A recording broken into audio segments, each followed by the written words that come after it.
Hello दोस्तों, welcome to horror vibes. आज मैं आपको अपने व्यूअर्स की भेजी हुई कुछ घटनाएं बताने वाला हूं, जो कि सुनने में बहुत ही ज़्यादा मिस्टीरियस और अजीब है। इसलिए आप लोग वीडियो को एंड तक ज़रूर देखिएगा। साथ ही अगर आप इस चैनल पर नए हैं और आपको हॉरर स्टोरीज और मिस्टीरियस स्टोरीज सुनना पसंद है, तो आप हॉरर वाइब्स को सब्सक्राइब कर सकते हैं। और अगर आपके साथ भी ऐसी कोई भी घटना घटी हो जो आप हम सब से शेयर करना चाहते हैं, तो आप मुझे मेरे इंस्टाग्राम पे भेज सकते हैं, जिसका लिंक मैं वीडियो के डिस्क्रिप्शन में दे दूंगा।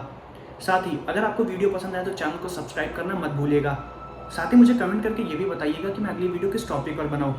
वीडियो को लाइक ज़रूर करिएगा। आपके चैनल सब्सक्राइब करने से मुझे सपोर्ट मिलता है। तो ज़्यादा टाइम ना लेते हुए वीडियो को करते हैं शुरू और खो जाते हैं अंधेरों में।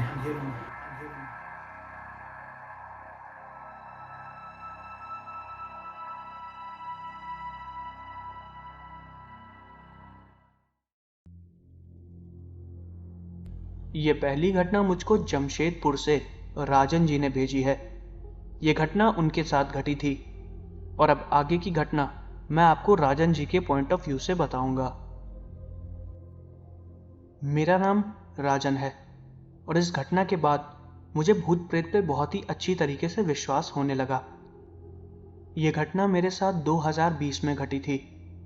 कोविड का टाइम चल रहा था और मेरे दोस्त प्रशांत की मम्मी की तबीयत बहुत ज़्यादा ख़राब थी। प्रशांत के पास उस वक्त कोई कार नहीं थी, मेरे यहाँ कार थी। प्रशांत ने मुझे रात के करीब 1 बजे फ़ोन किया और उसने मुझसे बोला कि मम्मी को सांस लेने में बहुत ज़्यादा दिक्कत हो रही है, तुम जल्द से जल्द कार लेके चले आओ, हमें उनको हॉस्पिटल लेके चलना होगा। प्रशांत ने जब मुझको फ़ोन किया था वो काफ़ी ज़्यादा परेशान था।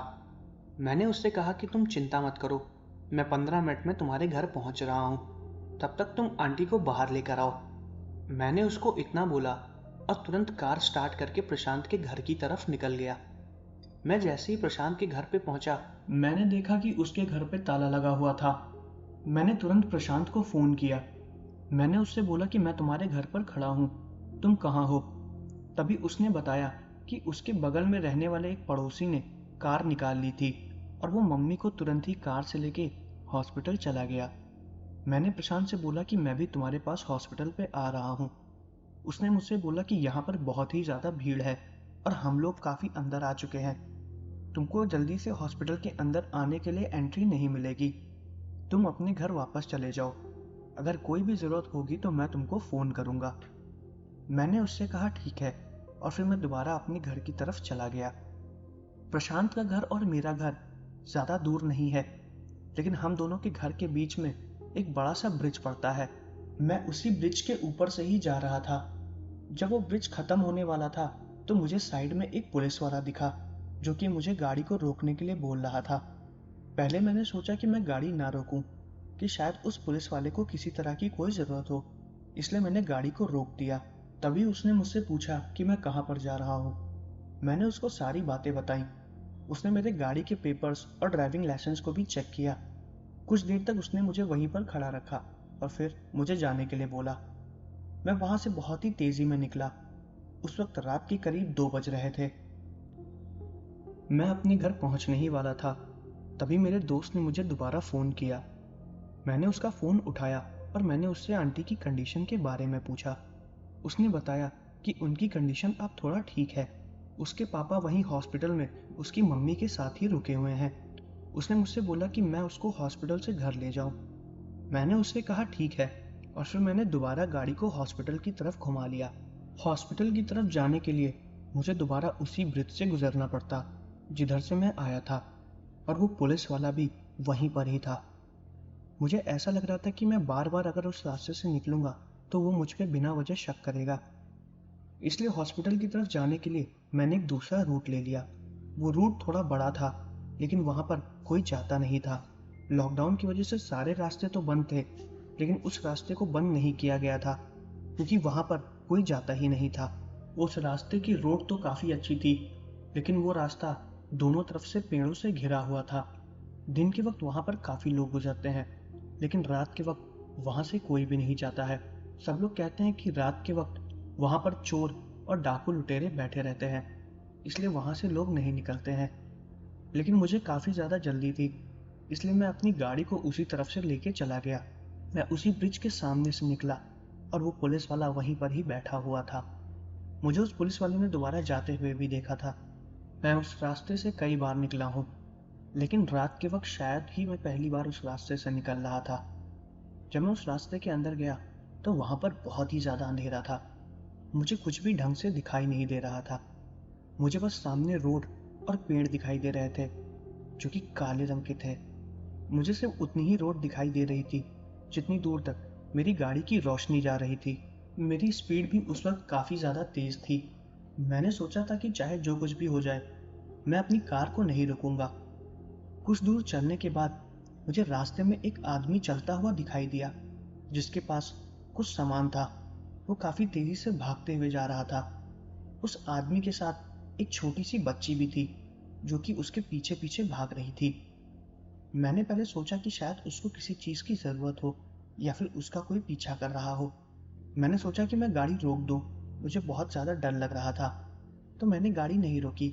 मैं चुपचाप गाड़ी को चलाता रहा क्योंकि उस एरिया में गाड़ी रोकना सेफ नहीं था। लेकिन फिर मुझे उस छोटी बच्ची का ध्यान आया, तो मैंने सोचा कि मैं गाड़ी रोक लूं, शायद उसको किसी तरह की मदद की जरूरत हो। मैंने फिर वहीं आगे साइड में गाड़ी को रोक दिया और उस आदमी के आगे आने का इंतजार करने लगा।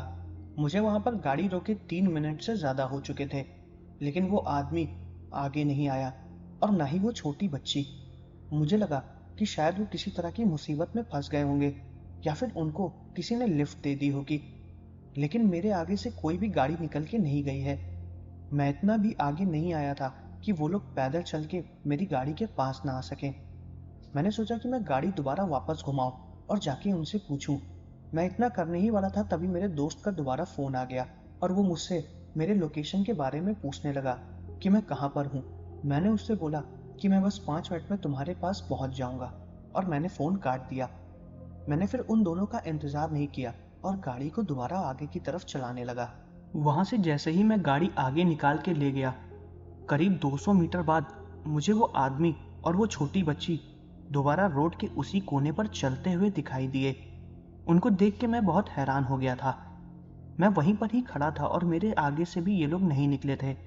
ये लोग इतनी जल्दी यहाँ पर कैसे पहुंच गए, मुझे कुछ भी समझ में नहीं आया। मैंने सोचा कि मैं गाड़ी रोकूं और मैंने तुरंत गाड़ी रोकी भी। मैंने उनके पीछे गाड़ी रोकी और तुरंत अपनी गाड़ी के शीशे को नीचे किया और उनसे पूछा कि आपको किसी तरह की मदद की जरूरत है क्या। उन दोनों ने मेरी आवाज को सुना नहीं और दोनों लोग उतनी ही तेजी से आगे चलते हुए जा रहे थे। मुझे कुछ भी नहीं समझ में आ रहा था कि आखिर वो लोग किस चीज से इतना डर के भाग रहे हैं।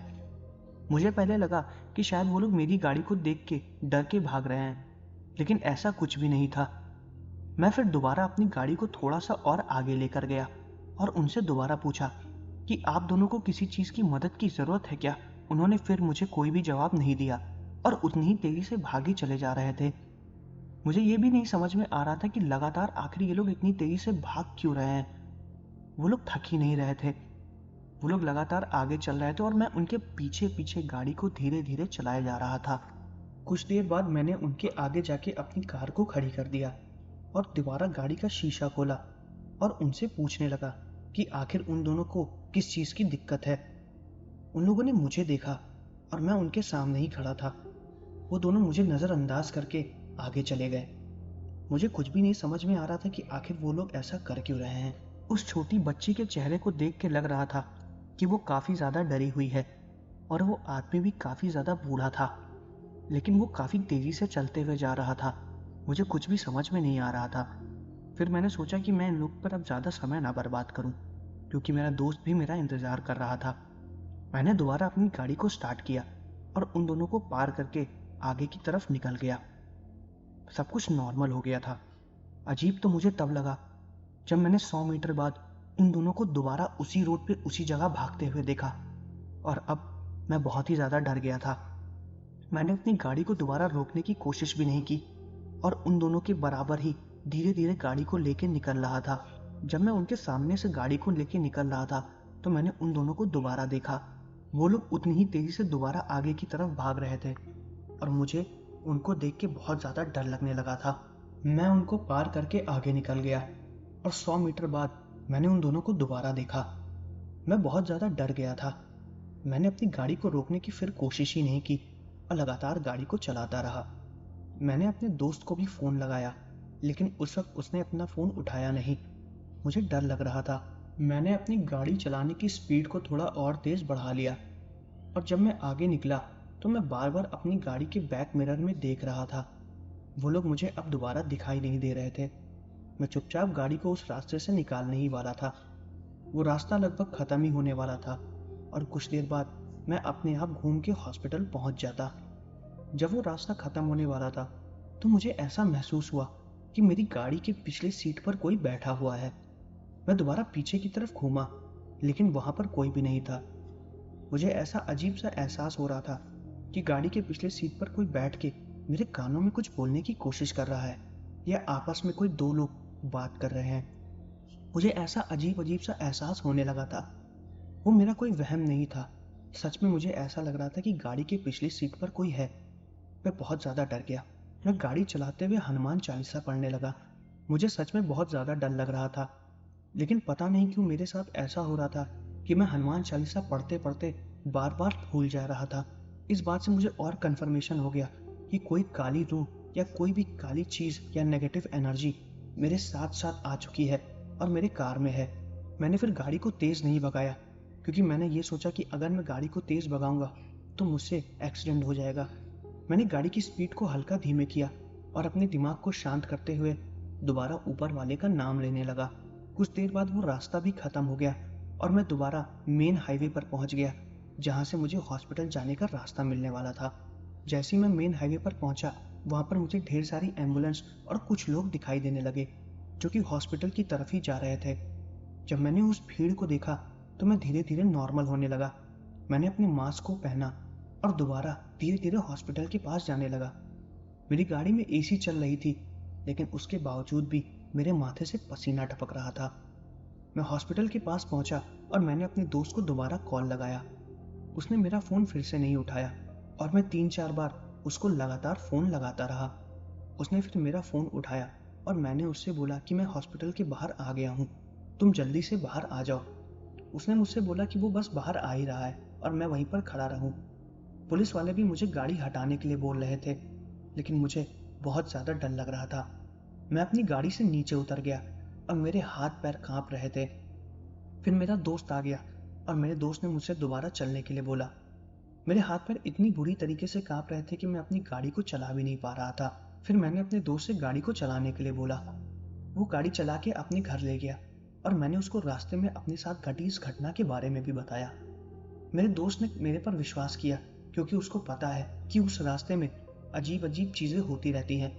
उसने कहा मेरी किस्मत बहुत अच्छी थी कि मैं सही टाइम पे वहाँ से निकल आया, लेकिन मुझे अभी भी इस बात का विश्वास नहीं हो रहा है कि वो आदमी और छोटी बच्ची असल में एक आत्मा थे। मैं अपने आप को ये चीज़ समझा भी नहीं पा रहा था, लेकिन अंत में मैंने खुद पर विश्वास किया और ऊपर वाले का धन्यवाद किया। तो ये थी पहली घटना। अब मैं आपको दूसरी घटना बताने वाला हूँ। ये दूसरी घटना मुझको महाराष्ट्र से अमित जी ने भेजी है।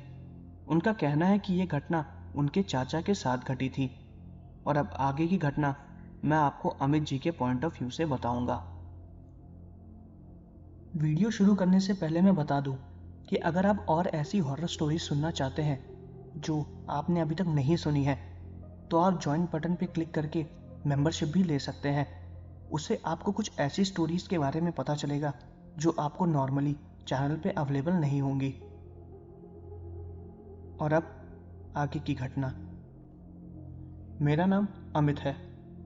मैं वैसे महाराष्ट्र में रहता हूँ, लेकिन ये घटना मेरे चाचा जी के साथ घटी थी, जो कि इलाहाबाद के रहने वाले हैं। ये घटना मेरे चाचा जी के साथ 2013 के दिसंबर में घटी थी। मेरे चाचा जी टेम्पो चलाते थे। उनके पास 2-3 टेम्पो थी। एक टेम्पो वो चलाते थे और बाकी की 2 टेम्पो उनके दोस्त लोग। वो अक्सर रात में अपना काम करके देर से घर वापस लौटते थे, और ये घटना उनके साथ जब घटी थी तब मैं उनके साथ उनके घर पर ही रहता था। चाचा जी रात के 10 से 11 बजे तक घर वापस आ जाते हैं, लेकिन उस दिन उन्होंने बताया था कि वो एक स्टेशन के बाहर रुके थे। वहाँ पर कोई ट्रेन आई हुई थी और उस ट्रेन से सवारियाँ भी नीचे उतर रही थीं। तो उन्होंने सोचा कि वो अपनी टेम्पो में कुछ सवारियों को बैठा के उनके घर पर छोड़ देंगे और उससे वो थोड़ा पैसा कमा लेंगे। इसलिए वो वहां पर इंतजार कर रहे थे। जब वो ट्रेन आई तो उस वक्त रात के 12 बज रहे थे। उन्होंने 10 मिनट तक वहां पर इंतजार किया, लेकिन उनको उस तरफ जाने के लिए कोई भी सवारी नहीं मिली।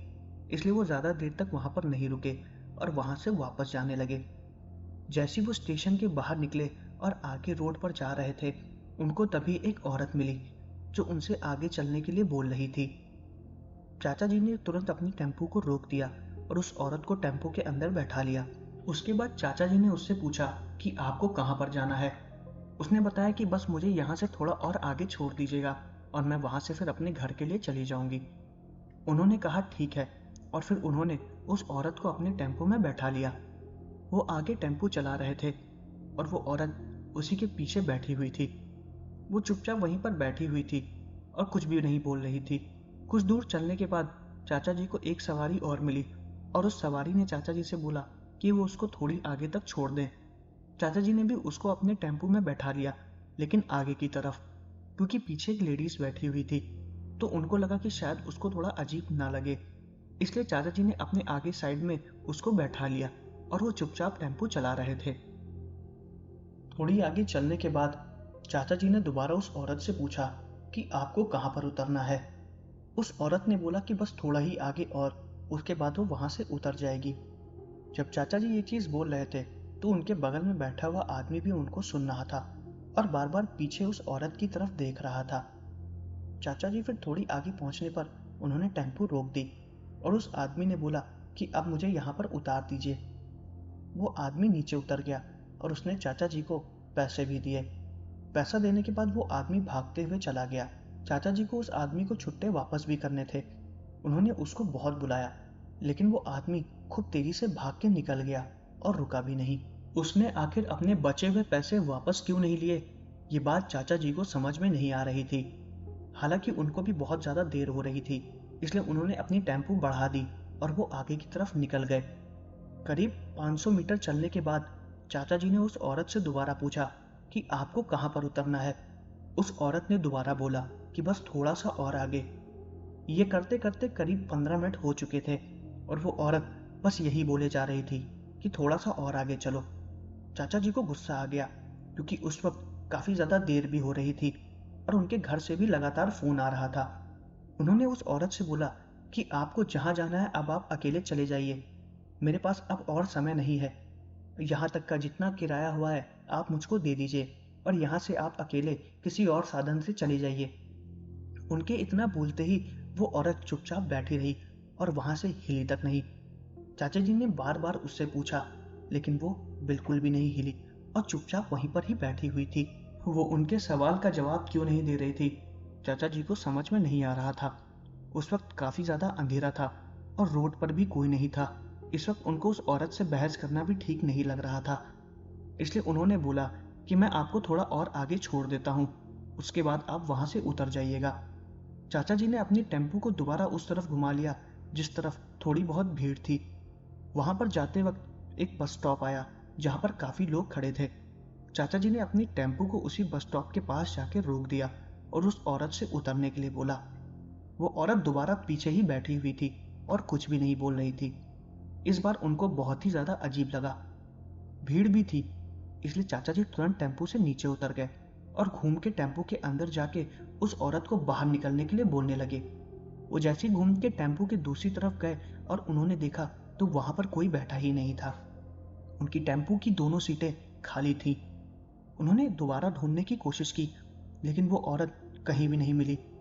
चाचा जी को टेम्पो से उतर के घूम के वापस दूसरी तरफ जाने में 2 से 3 सेकंड ही लगे होंगे और इतनी देर में वो औरत कहाँ गायब हो गई, इस बात का चाचा जी को कुछ भी समझ में नहीं आ रहा था। वो उसे लगातार ढूंढते रहे। उन्होंने उसे उस भीड़ में भी देखा, लेकिन वो वहां पर भी नहीं थी। चाचा जी ने टेम्पो बस स्टॉप के थोड़ा सा पहले ही खड़ी की थी और इतनी देर में वो औरत कहीं भी नहीं जा सकती है। एक आम इंसान तो भाग के भी इतनी जल्दी गायब नहीं हो सकता है। जब ये बात चाचा जी को समझ में आई तो वो बहुत ज्यादा हैरान हो गए। वो काफी ज्यादा डरे हुए भी थे। उन्होंने तुरंत अपनी टेम्पो को वापस घुमाया और दोबारा भीड़ के रास्ते ही घर की तरफ वापस आने लगे। वो रास्ते में यही सोच रहे थे कि आखिर वो औरत थी कौन और वो इतनी जल्दी गायब कैसे हो गई। तभी उनको वो आदमी याद आया जो अपने बचे हुए पैसे बिना लिए वापस भाग के चला गया था। हो सकता था कि उस आदमी को उस औरत के बारे में पता चल गया हो। चाचा जी बार बार उसी चीज के बारे में सोच रहे थे और टेम्पो के पीछे वाले हिस्से में बार बार देख रहे थे कि कहीं वो औरत दोबारा वहां पर बैठी ना हो। इस बात से चाचा जी को यह अंदाजा हो गया था कि वो कोई आत्मा या चुड़ैल थी जो वहां पर बैठी हुई थी। जब वो घर पहुंचे तो काफी ज्यादा घबराए हुए थे। उस वक्त मैं भी घर पे था जब मैंने, चाची ने और बाकी घर वालों ने चाचा जी से इस घटना के बारे में सुना तो हम सब भी बहुत ज्यादा डर गए थे। हालांकि उनकी बात पर हमको इतना विश्वास नहीं हो रहा था, लेकिन वो जिस तरह से घबराए हुए थे और उन्होंने जिस तरह से इस घटना के बारे में बताया था, चाचा जी झूठ नहीं बोल रहे थे और ये घटना काफी ज्यादा खतरनाक घटना थी। तो ये थी दूसरी घटना, और अब आगे की तीसरी घटना मैं आपको बताने वाला हूँ। ये तीसरी घटना मुझे नेपाल काठमांडू से शांतनु जी ने बताई थी। हाल ही में जब मैं अभी नेपाल गया था तब मुझे शांतनु जी वहां पर मिले थे और उन्होंने मुझे ये घटना बताई। और अब आगे की घटना मैं आपको शांतनु जी के पॉइंट ऑफ व्यू से बताऊंगा। मेरा नाम शांतनु है और ये घटना घर में मेरे साथ ही घटी थी। ये घटना है 2005 की। इस वक्त मेरी उम्र करीब 25 साल की है। जब ये घटना मेरे साथ घटी थी तब मैं काफ़ी छोटा था। मेरी दादी थी। दादी की और मम्मी की अक्सर लड़ाई हुआ करती थी। उन दोनों लोगों में नहीं बनती थी। घर में मैं, पापा, मम्मी और दादी ही रहते थे। दादी की तबीयत अचानक से खराब हो गई। वो तबीयत उनकी तभी खराब हुई थी जब वो मम्मी से किसी बात पर बहस कर रही थी। उनकी तबीयत खराब होते ही उनको दिल का दौरा पड़ गया और वो उसी वक्त ख़त्म हो गई। डॉक्टर को जब दिखाया तो ये पता चला कि उनका बीपी बहुत ज़्यादा हाई हो गया था, जिसकी वजह से उनको हार्ट में कुछ प्रॉब्लम आ गई और उनकी ऑन द स्पॉट मौत हो गई। मम्मी जितना दादी से लड़ाई किया करती थी उससे ज़्यादा वो उनकी सेवा भी करती थी। जब दादी की मौत हो गई तो मम्मी बहुत ज़्यादा परेशान हो गई। उनको ऐसा लगने लगा कि दादी की मरने की वजह वो खुद है। हालांकि दादी की भी उम्र ज़्यादा हो गई थी। दादी अक्सर मम्मी के ऊपर चिल्लाया करती थी और मम्मी उनको जवाब दे दिया करती थी। इसी वजह से उनका बीपी बढ़ जाता था। पापा ने कई बार मम्मी को समझाया था कि दादी से लड़ाई मत किया करो, लेकिन किसी कारणवश उन लोगों की अक्सर लड़ाई हो जाया करती थी। उस वक्त मैं भी काफ़ी छोटा था, इसलिए मुझे इस चीज़ की कोई समझ नहीं थी।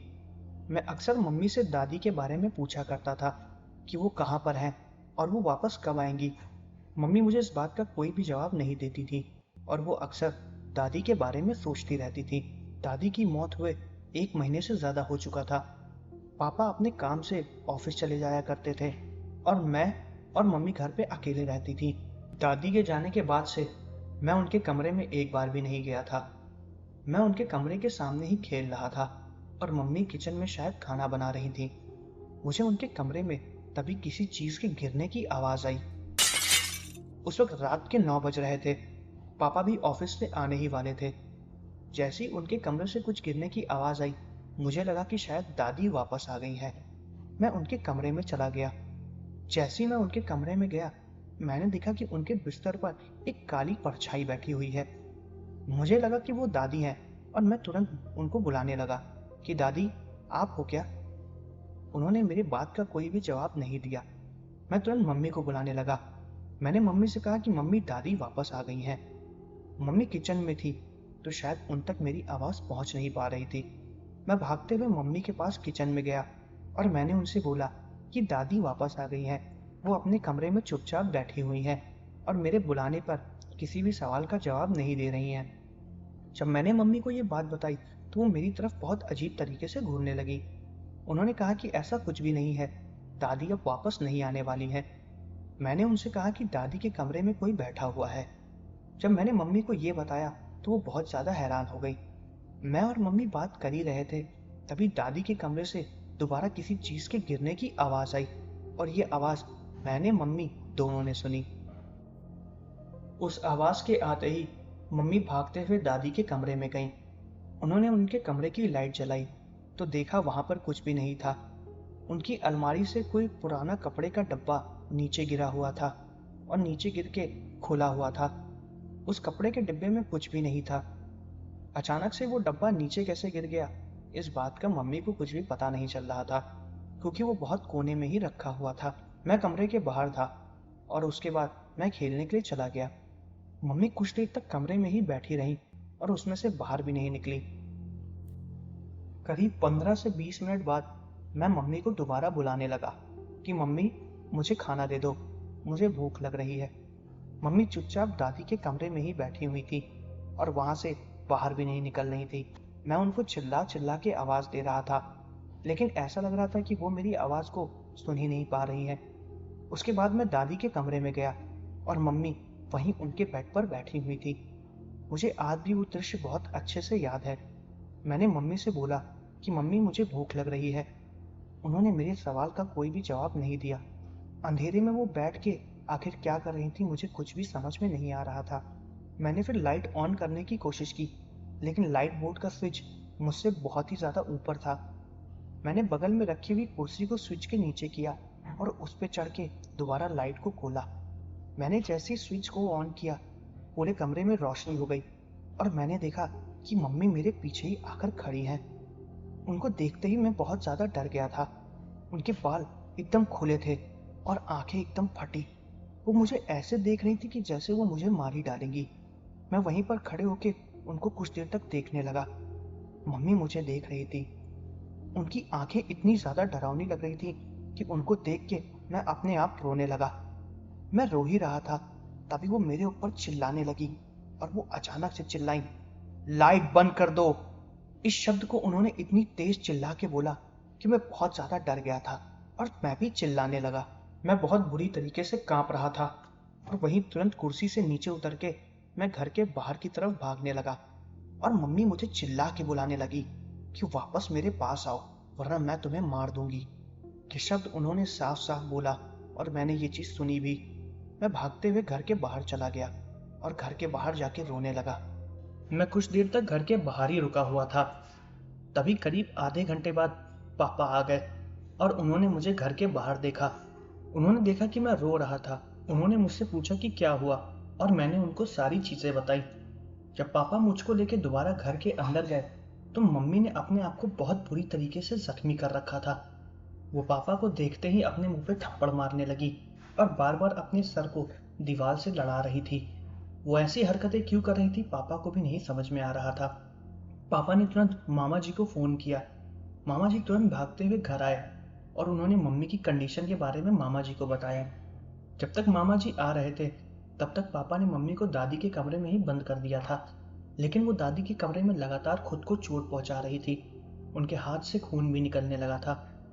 कुछ देर बाद मामा जी भी आ गए और हम लोगों ने मम्मी को पकड़ के रखा हुआ था। उसके बाद पापा ने कुछ देर तक मम्मी को पकड़ के रखा और उनको पानी पिलाया। पानी पीने के बाद मम्मी कुछ देर शांति से बैठी रही और फिर दोबारा गुस्से से चिल्लाने लगी। जैसे ही वो चिल्लाई, उनको ये पता चल गया था कि मम्मी के ऊपर किसी भूत प्रेत का साया आ गया है। जब पापा ने फिर उसी वक्त रात में एक पंडित जी को बुलाया जो कि उनके जान पहचान के ही थे। जब पंडित जी रात में आए तो उन्होंने घर के अंदर घुसने से पहले ही बता दिया था कि इस घर के अंदर एक प्रेत आत्मा है। और उसके बाद उन पंडित जी ने मम्मी को देखा।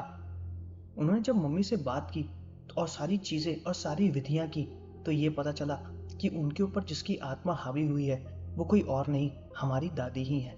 दादी उनके ऊपर इसलिए हावी हुई थी क्योंकि वो उनको पसंद नहीं करती थी और दादी का ये मानना था कि मम्मी की वजह से दादी की मौत हुई।